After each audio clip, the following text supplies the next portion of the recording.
Hi, everyone. How's everybody doing? I'm Paula Harris, and I have with me my good friend today, Kristina Shands with launchwithtease.com. Kristina, how you doing? I'm great. How are you? I'm excited to have you on the call. It's been a while. Thank you. We go way back, don't we? We sure do. Yep, I know. I met you. We had a mastermind group of young professionals, and you were in that group and just had a lot to contribute, especially in the area of marketing. And that's what we're going to talk about today, using storytelling in online marketing. And marketing is one of the most requested subjects I get from the clients, our dentists, and I would love for you to share. I'm excited for them to hear about what you have to say about storytelling and how that relates to what they're doing. So would you like to just share with us a little bit about how you got into this field? And I know you love words, and you are great with words. You are really awesome at supporting people and getting their message out, and you've helped me, and I really appreciate that. So give us a little bit of your background. Awesome. Thank you. Yeah, I mean, I've been a storyteller my whole life. My dad was a storyteller. He never met a stranger. He told the best stories, and he told the same stories over and over again, but I always wanted to hear them again. So I come from a long line of storytellers, and I've always been a writer. So when I found out that you can actually use storytelling in marketing and that it actually worked better in most cases, I got super excited about it. So I've been an online marketing strategist, a copywriter, and a launch strategist for online programs and products and services for 7 or so years now. And storytelling becomes a bigger and bigger piece of the work that I do because it is so powerful. And I'm a huge movie buff. I love reading screenplays and watching movies, and I love the idea of the hero's journey, which is what we'll talk a little bit more about. So I know that when I like to read ads, when I like to be sold to, being able to relate to what someone else is going through, that connection with someone else, as being part of someone else's story, is a huge deal for me, and it is for a lot of people, which is why the storytelling is such a powerful tool when it comes to marketing, especially online marketing when it seems a little cold and distant. To be able to bridge the gap through a story is really important. I agree. This public speaking courses I've taken, they've mentioned several times, make a point, then tell a story, make a point, tell a story, illustrate, and they'll remember the story better than the point. And so you're exactly right about that. So tell us, the 3 areas we're going to talk about: email, social media posts, online ads. Why do you think it's essential to marketing? Well, as humans, we are wired to connect with stories. If you think about it, we've been telling stories our entire, for generations. It's how, it's how our ancestors knew which berries to eat, in which places to live, and how to how to survive. We did it through storytelling, from, spoken stories passed down from generation to generation. And so it's sort of in our DNA to understand stories, but some really important and really fun facts that I found out about storytelling, because I knew it was, we remember stories. One of the things I always said about history was if my history teachers had taught it like a soap opera, I would have loved history more. And so now when you watch things like Downton Abbey and some of those things which have historical significance in them, when they tell them as a story, you're like, oh, I didn't know that. I wish I had known that before. I might have been paid more attention in history class, but that's not how they teach history. That's a great point. Great example. So some of the stats that I've found, which is really fascinating, messages delivered as stories can be up to 22 times more memorable than just facts. So already you're planting seeds in people's head. They're not going to forget something as easily as if you just told them a fact. Blog posts that have embedded videos that are stories get linked 3 times more than text-only posts. So your Facebook ads, your posts get shared more widely when you use storytelling. So 79% of readers scan content rather than reading word for word. So when you break a story up into, if you think of like a movie, it's got three acts. So if you break it into really easy to digest, scannable story, it's a lot easier to sort of consume than if it was just fact after fact after fact. That's sort of dry. No one wants to read it. No one's going to remember it. But if it's, sort of based on a story, it's a little bit easier to bring in and to remember. And then it's 60 times faster. 60 times faster is the rate at which your brain processes an image compared to words. So it's not just about telling the story, but showing the story in your images as well. So when it comes to things like Instagram or even Facebook, with the image you use is just as important as the story you use. Mm. So we're not going to talk too much about images because I'm more of a word person, but that is something to consider as well. Mm-hmm. So when you're looking at the visual aspects of video and of the images you use, it's just as important. And then, storytelling really isn't just for emails or for your blog posts. Using a story in Facebook ads it will be easier for people to see. They'll look at it as a regular post, and they're more likely to stop and read it than if it was just like something that looked salesy. So that's why, storytelling inside all of your social media is really a powerful tool. Now, to say that, it doesn't mean that every single post has to be a story, or that every single Facebook ad has to be a story, because you want to mix them in with promotional pieces. You want to mix them in with facts and inspiration and sort of those sorts of things. So give them a variety of content, but when you're adding in a story, whether it's a testimonial, whether it's one of the story types that we're going to talk about later, mm-hmm. when you add that into what you're already doing, it sort of adds a nice mixture of memorable content that your audience will consume. Mm. That's a good point. Absolutely. I think, and that gets shared more often as well. Absolutely. Mm-hmm. Yeah.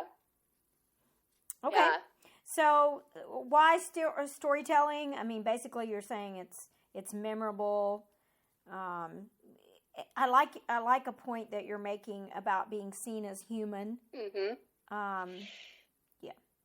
Yeah, especially for dentists, I think sometimes. Yeah. No offense, but sometimes dentists aren't seen as, physicians and dentists. There's sort of a standoffish, sort of belief in that, we only see you once or twice a year. You're not necessarily our favorite people on earth. Right. And so there's a distance there in storytelling, especially when it's story about you, when it's something where you're showing some vulnerability, where you're sharing your big why and why what you do is really important. When you're sort of breaking down some of those barriers and you're being seen more as a human, that connects people to you. And it's what we'll choose.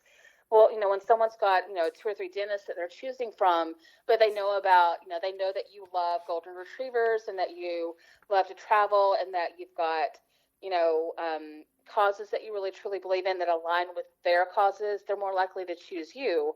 And you've shared all of that because you've been really open in your storytelling, or they remember case studies or testimonials of people that have gone through experiences that they've gone through, and they've come out on the other side with really positive things to say. They remember those things, and so you automatically stand out from the other choices because someone has a personal connection to who you are and what you do and what you said because of what you've posted online. That's exactly right. I really like that, showing that they're people, pictures of their families or whatever they're comfortable posting that helps connect, break down those barriers. Very, very good point.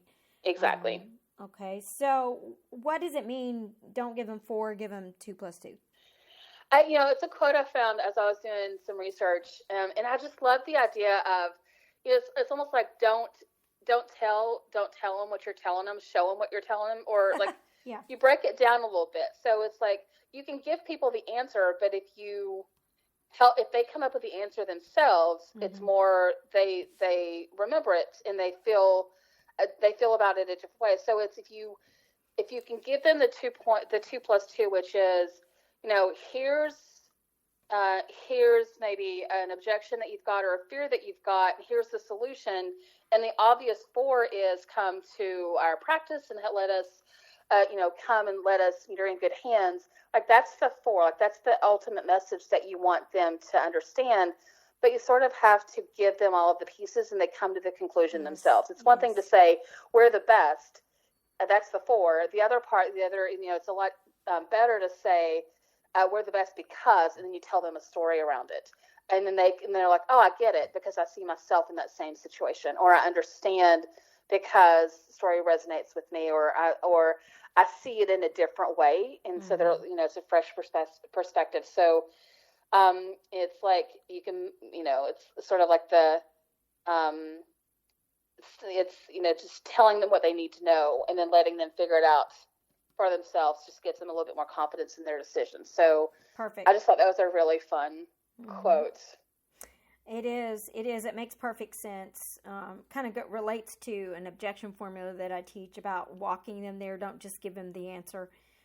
Exactly. So it's perfect. So what kind of stories are really what sticks?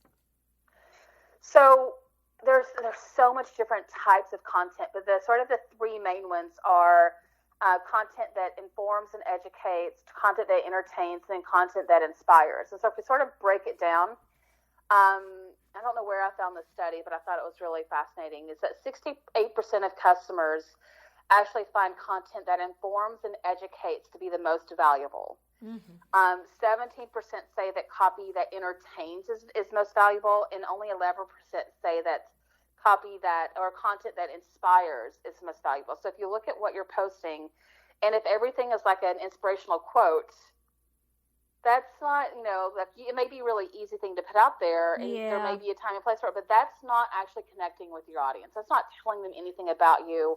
That's not really, there's nothing special about posting a quote of the day and having that be, what stands for who you are and what your practice, is about. So you want a combination of the 3. You want posts that inform and educate. And you can do that definitely through storytelling, but you can also do that through behind the scenes looks. You can do that through educational how-to articles. You can do that through instructional videos. There's lots of different ways that you can do the inform and educate piece. The entertainment piece is fun, is good, but if that's all you're doing is posting really funny video, really funny cartoons about dentists, then that's not a content strategy either, because people won't really know if they're to take you seriously. Are you making fun of people that are scared, or that, are you making fun of yourself? Like, that doesn't work as well. So you really sort of want to have a mixture of those 3 or 4 types of content: the inform and educate, the entertain, and the inspire. So if you can get a mix of those and use storytelling, weave storytelling in and out of all of those, then you've got a really great content strategy to help promote your practice and to, sort of promote your message and stand out from the crowd. Oh, that's perfect. That's a great outline there for those 3 and the combination. That's very good. So you have a formula here for messages that stick. Explain that to us. There's like 6 points. Yeah, there's a really great book called Made to Stick, and it's around messages that sort of that really get integrated into a person's minds. And so there are things that you remember. There are lots of taglines that you can remember of, Nike, just do it. Like, those sorts of things are really sticky taglines. And the reason they stick is because for those businesses or for those corporations, they paid a ton of money to get those in front of you. But when you're talking about a message, as in, like, what does your practice stand for? What do you stand for? What do you want people to know about you? And what I want to say to that, and this helps sort of craft some of your storytelling that we're going to talk about, is, you want to keep it really simple. So anything that's complex is not going to be heard.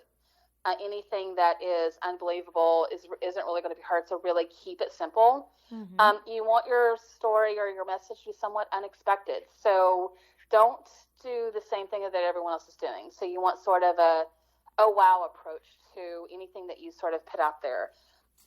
using concrete examples, especially in storytelling, can be really important. So if you can say, she sat on the bench at the park. That's one way of saying it. But you say, she sat on the cracked wooden bench at a park that looks like it hadn't been taken care of for years, or that's been forgotten, or in a hidden park on the side of the bustling neighborhood, or something like that. Like those, when you can sort of add concrete details, whether it's touch, how something feels, how something looks, how something smells, how something sounds, any of those concrete details added to a story or as a description helps sell the narrative. You also want to make sure that what you're saying and the stories that you're telling are credible. So, and don't exaggerate. We don't ever want to lie to our community or to our customers or to our patients. So make sure it's a credible story or a credible message you're putting out there. You want it to have some emotion to it. And so we're not talking about forcing, tear-jerking stories or stories that have to deal with a lot of pain or scarcity or anything like that, because that, sometimes we can really, create sadness around what we do, or we can tell stories that we can use emotion to be manipulative, and we don't want to do that, but you do want to have some emotional connection that the story can bring to who's reading it. And then, of course, the last sort of part of the formula is stories. You definitely want to make sure that you're using stories to create messages in advertising and content in your online marketing that sticks with the person reading it. Exactly. So that's sort of your messages that stick formula. And it's a great book if anyone loves words and marketing and messaging as much as I do. It's definitely a great read. I don't remember who wrote it, but it's called Made to Stick. It's a really great book. Yeah, the emotional part reminds me of a quote I use a lot. Patients purchase their dentistry with emotion and justify with logic. Absolutely. Absolutely.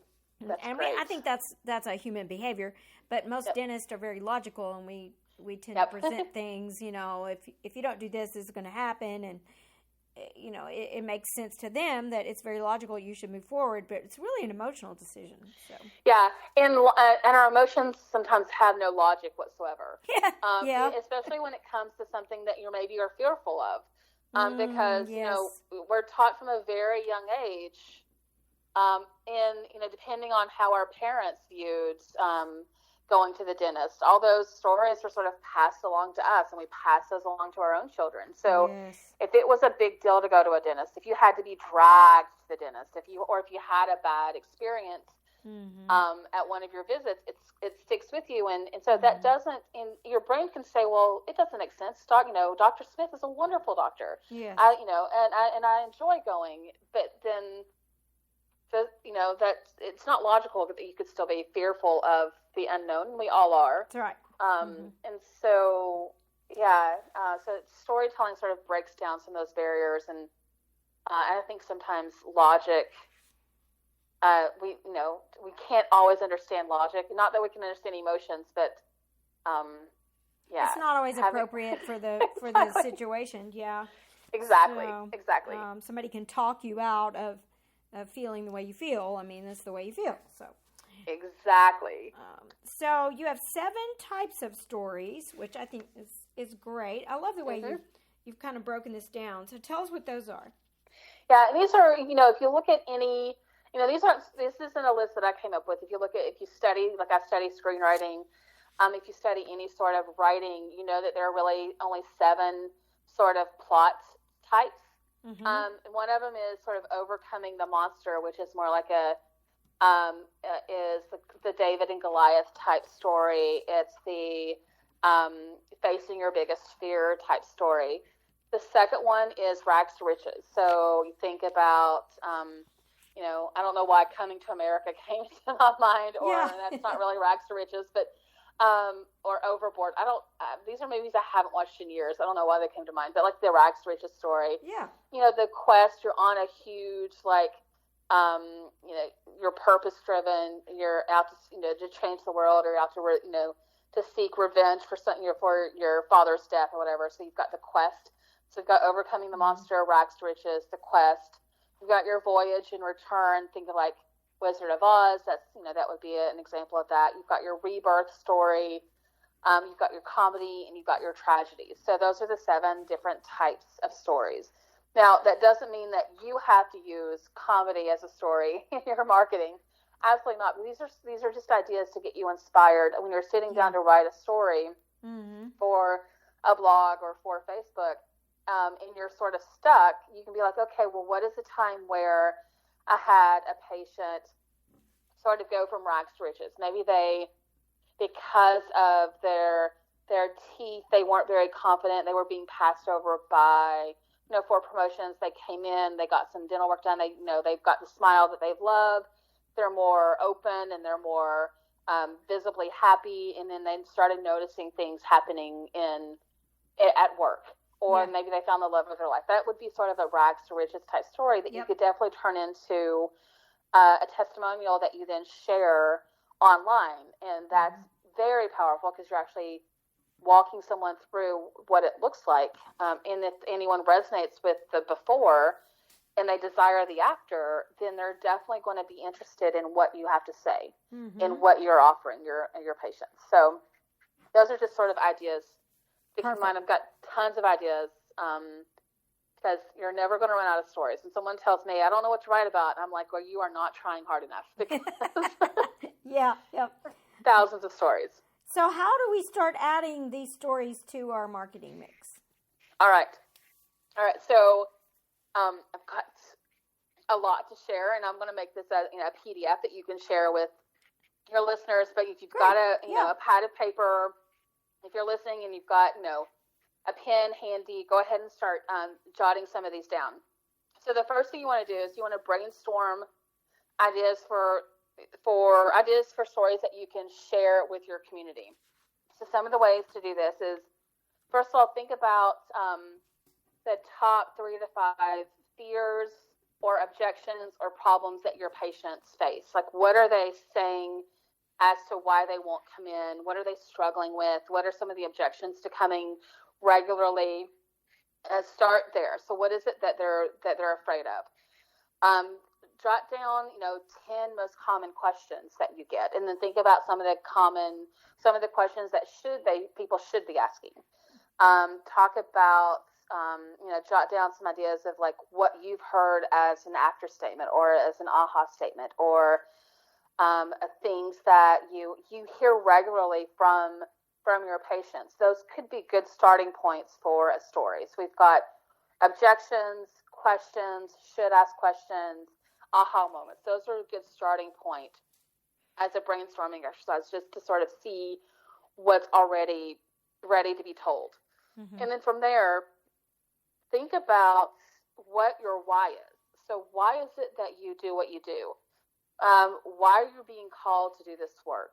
What drives you to continue to serve? And this isn't, it can be a difficult profession to be a part of. Why do you do it? Why do you get up every single day? What inspires you to jump out of bed in the morning super excited about what's going to happen?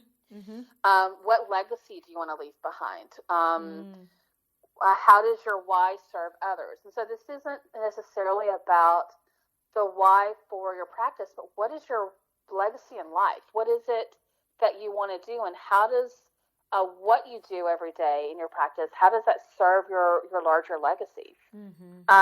What transformation do you want to come from what you're doing and your why? And what possibilities for global transformation comes from the work that you do? So think bigger. Like, think about not just now, the here and now, and sort of what you're doing in your dental practice, but why? What part does this play as with a bigger role? Like, if you've got dreams of traveling to Africa to work with with children, or if you've got bigger dreams, that's a huge well that you can pull from when it comes to personal stories to tell on social media that don't have to deal with showing your family or showing too much personal information, but like sharing your dreams. The more people you share your dreams with, more people that can support you in making that dream happen. So getting really clear about your why is a good place to start when it comes to stories for you to share. You're absolutely right. I talk about purpose and why all the time, where we're coming from. So that's great advice. Awesome. I like your point about creating a library of story ideas or journaling. And I before you talk about that, I just had a call today with a doctor, and he just did a hike to a mountain and with a group of doctors, and he had some great insight about the whole experience. And I said, journal that, because those are some great illustrations, some great stories you can use to inspire your team or using your marketing or something like that. So absolutely. Tell us more about that. Yeah, and using the example of hiking, like if you've got people in your community who love to hike or maybe dream of hiking, say a mountain peak or something like we just had a huge Everest. I'm obsessed with Mount Everest, and you think about, there aren't dentists on mountain peaks, and so your teeth have to be super healthy, and you have to go into these sort of dream journeys, like healthy and prepared, and so like people don't think about our dental health when it comes to like chasing your own dreams, and it's so important. So that's there's opportunities in every single situation to bring it around to a story that you can share with your community. So when you create a library of stories, I've got some places for you to start. And again, if you've got a piece of paper close by, just start jotting down ideas as I go through them. And again, I'll share this in a PDF, so you've got something in front of you when you sit down to write for your social media post. So we've got, a story idea around sharing your testimonials in any case studies. So, and this is where, hopefully you've got a process in place for referrals and for, getting people patients to return, but also having a process in place for gathering testimonials or gathering feedback from patients. And we want to sort of, gather as many of those as we can. And sort of when you're thinking about testimonials, you can sort of approach it in sort of the 3-act storytelling system, where it's sort of like the hero's journey, which is very loosely the hero's journey, which is this is the normal world, this is their before, and then something happens. So it could, so here's the hero's journey is, there's the everyday world, in the ordinary world, something happens. You realize that there's like the plot twist, and something's like there's a bomb in the building, and you have to you're the only one that can save people. Like there's something happens. It doesn't have to be that dramatic. Face your biggest fears. You overcome all the objections. You have someone, you have a mentor, you have support, you've got like people cheering you on, and you can do it. And then there's the actor, which is you're the hero. And so when it comes to testimonials, it is, okay, this was the before. What was it that made you, what were you rejecting? Why weren't you coming before? Where were you before? Maybe you weren't confident in your smile, or you were in a lot of pain, and it kept you from going out and doing and trying new things. And then you missed out on a huge promotion, or you decided not to go to a wedding, or to your class reunion or whatever, and then you just got sick and tired of it, or you didn't go to your class reunion and you didn't get to see your childhood sweetheart and learn that she was single, and now you've missed your chance. And then sort of like, what are you going to do? And so there's a turning point. And then it was like at that point I decided that I was going to come in and face my fear, and I found the perfect doctor, the perfect dentist that practices exactly. And then now I'm confident, and I'm going to go chase that girl. Like that could be sort of the story. Yep. So when you're gathering testimonials, it's not just let them tell you you sort of guide them through the process. So that's sort of the basic hero's journey. If you follow Star Wars, it's the perfect arc of a hero's journey. Another sort of story idea for your library can be before and after stories. So this is a little bit more specific, like here's a specific problem, here was the specific solution, the before and the after. And these are really great pictures. And you know that the before and after pictures are really powerful when it comes to Facebook ads and you know, Facebook copy and stuff like that.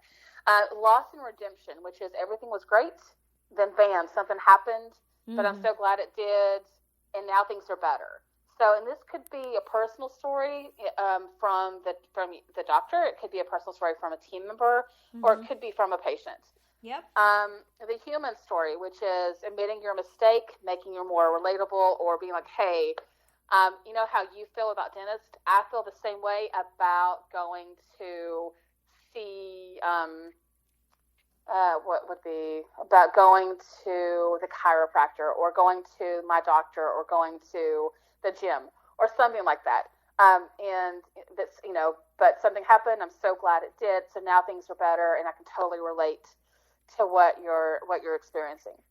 Yeah. So that's sort of the human, you know, that's more of the loss and redemption, the human story, admitting your mistakes, making yourself more relatable, and making mistakes in a way that isn't irresponsible. Like if you made a mistake and you made a mistake, you don't have to share everything that you made a mistake around. Please don't. You know, please don't say, oh, that storytelling woman told me to tell all my mistakes, so therefore, like, no, please don't do that. The us versus them, which is like the David versus Goliath. Like you've got, you can think about yourself as the underdog in any scenario, and that's always a fun story to sort of tell. You've got, you know, these sort of go back to the 7 types of stories, but you know, what is your rebirth story? You know, what is the story of renewal? Whether it's a renewal from you, maybe there was a time when you were super burned out and you took a break and you thought about quitting, but then you came back and you were like, nope, this is my calling, this is my why. I'm here to really support people. Your quest, again, is one where it's your relentless mission to bring on your why. So jot down any quest stories that you can think of, your journey and return story. So where is it that you've had a transformation where you've sort of traveled through some uncomfortable or some unknown, and then you found your way home? Yep. What is your own rags to riches story? So maybe this is something around a personal experience, or for you, your team, or maybe it's a part of it. You can turn a patient story into a rags to riches story. A good one is breaking false beliefs. So to sort of jot down all of the false beliefs that people have, all of the excuses that you hear, all of the objections you hear, and how can you turn those into if only I had known stories. Like, I really believed this. If only I had known this, then this would have happened, and I'm so glad I know now because things are different. Things are better. So, you know, what false narratives can you break? Epiphanies, which are things like, you know, I had no idea. I had no idea it could be like this. If only, you know, again, if only I had known. Like those sort of stories that you probably hear every single day. When you go out to a networking event, what are people telling you? Those are stories that you could address. Those are starting points. And the last one, like, what are the oh wow moments that you hear? What is the, especially the afters, like, oh wow, I didn't know I could smile. My smile could be this big or be this wider. I had no idea that my child's, you know, grades would be better because he's more confident in class, or there's no longer pain there. I had no idea that, you know, it would be fun to come to the dentist too. Can I come to the dentist more often? Like those sorts of things. Like, what are the oh wows? Yeah. Those are great points and examples of helping us create those stories. Because, you know, as you're talking about this, I hear through my mind lots of examples of patients and things they say that would fit right into these categories. So. Yeah, and it's important to sort of also, like, you may not always be the one that is hearing it from the patient. So, so teaching or sort of training the front office staff and the rest of your team to sort of listen for what people are saying and then jot it down word for word. And just, you may not use those exact stories, but they could be jumping off points. So we don't want to use testimonials or stories of people without their permission, but you can say, well, I had a patient that said this, and this is what I, you know, and that can be the start of a story. Yes. And they're everywhere. You'll start noticing stories everywhere, and you'll want to tell them all because they're so much fun to share, and they really do matter. Yes, they do. They do. Absolutely. Okay, so as we wrap it up here, you have an example, and I do. Just you go ahead and just kind of wrap us up here with all we've learned. This has been great. Yeah. Oh, thank you. Yeah, this is a lot of fun. All right, so I saw it, actually was on Facebook and saw an ad, and this is what the ad said. It said, dental care is simply easier with a new office in Athens. Schedule your visit today. Terms and conditions apply. And then it linked to their schedule, their like website to schedule an appointment. And that was like, there's room for that. That, there's not a whole lot of anything with that one. I think the image was like of the outside of the building. Yeah. That's okay. But so here's a story-based one that you can sort of, notice the difference. So with 3 kids at 2 different schools and a calendar full of parent-teacher conferences, soccer practices, and dance recitals, Brenda had to get creative when it came to finding time to scheduling her family's annual dental checkups. She had to choose between making a visit to the dentist, a day-long event, or spreading it out over a few weeks. But dental care just got easier for Brenda and for your family with our brand-new office in Athens. So, wow. So that's a little, people that are like juggling a huge family and having to take off of school and take off of work and pull their kids out of school, like they know they're going to resonate. They're going to be like, yeah, I know, Brenda, I gotcha. Yeah, that's me. It's kind of like, that's exactly. me she's talking about. Yeah. Exactly. And so with the new office, things have gotten easier. You can even put in, if you've got after hours or weekends or, things like that, low wait times. Like those sorts of things. There's things that you can add. You can tell the story, and then you can put in the promotional piece of it. Because you do want to have an ask. So we don't tell stories for story's sakes. We tell stories that then get them to take action, whether that action is to schedule a call, to look on your calendar, to click like. We want to get them taking action. Yes. And stories sort of drive the action home. You are exactly right. I see lots of ads that don't give you a call to action. Like, what am I supposed to do with this? They're just... they're talking to me and they're in my face, but I don't know what I'm supposed to do. Yeah. And when we do that, we train people to not take action. And so when we want them to take action, they're like, what? Yeah. You want me to do something? It's like, you've never wanted me to do something before. So we don't want that. That's not helpful. Oh, well, this is so incredibly helpful and insightful. You've really broken it down. I know a lot of dentists have marketing proposals, and they're told you need to write a blog or let's do some Google ads. And I've done some conversations about Google ads. And or you need to be more present on Facebook. And they just get at a loss as to what to post. But I think this would give them a nice outline of let's collect some stories, let's collect some examples, and get permission when we need to, or use different people's names. And that gives us some categories of what we're going to be posting. And this will just really help get things organized. And I like what you said about getting the whole team involved, because that's absolutely what it takes. It can't just be up to the doctor, up to the marketing coordinator, or leaving it to your marketing company alone, because they're not there in your practice. They don't know what's going on. So Exactly. So, Kristina, we can reach you at launchwithease.com, right? Absolutely. And I'm all over Facebook and Instagram and Twitter. You can find me pretty much everywhere. And I'm happy to answer any questions. Yeah, Launch With Ease is my company site. Great. And you have a personal one as well. So I'll be, sharing with everybody. I'm sure I'll get some questions, and you're going to have a PDF that you're going to send, and then we can share with everybody if they want the outline for what we discussed today. Absolutely. I just thank you so much for adding value to the teams as they listen, and for all you do for everybody. And you're just a good friend, and you've helped me, as I mentioned, so I appreciate that a lot. And I wish you the best. Oh, thank you so much. All right. Thank you. Bye-bye. Bye.